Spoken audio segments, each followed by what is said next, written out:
अस्सलाम वालेकुम। खबर शामिल करेंगे मोहम्मद ताहिर नुमाइंदा की पेशावर से। पेशावर में सर्दी में इजाफे के साथ अवाम का खानों की दुकानों पर रश बढ़ गया।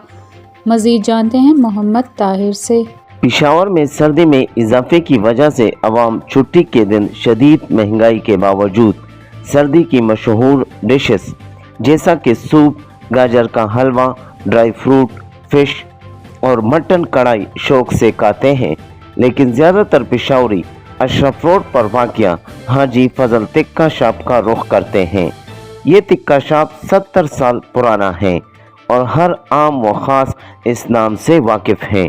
ये कोई 5 स्टार होटल की तरह नहीं बल्कि एक आम खुले आसमान तले दुकान है जो कि दूर दराज से लोग यहाँ आते हैं और दोस्तों के साथ गपशप के माहौल में तिक्का खाते हैं।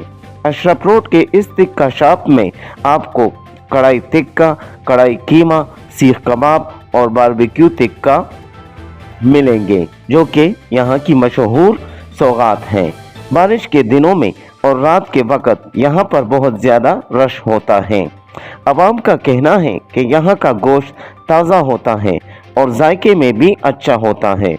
दूसरी बात यह कि इसके तिक्के भी बड़े होते हैं। पेशावर में 70 साल कदीम दुकान अभी तक वही पुरानी शक्ल में मौजूद है। दुकान के मालिक का कहना था कि मेरे वालिद साहब ने ये रोज़गार सिर्फ सीख कलेजी से शुरू की थी जो कि रफ्ता रफ्ता बढ़कर यहाँ तक पहुँच गई है।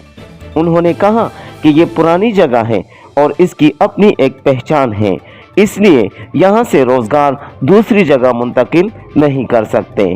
यहाँ पर भी बड़े लोग आते हैं लेकिन वो पार्सल ले जाते हैं क्योंकि यहाँ पर उनके बैठने की जगह मौजूद नहीं। Mohammad Tahir, ANN news, Peshawar.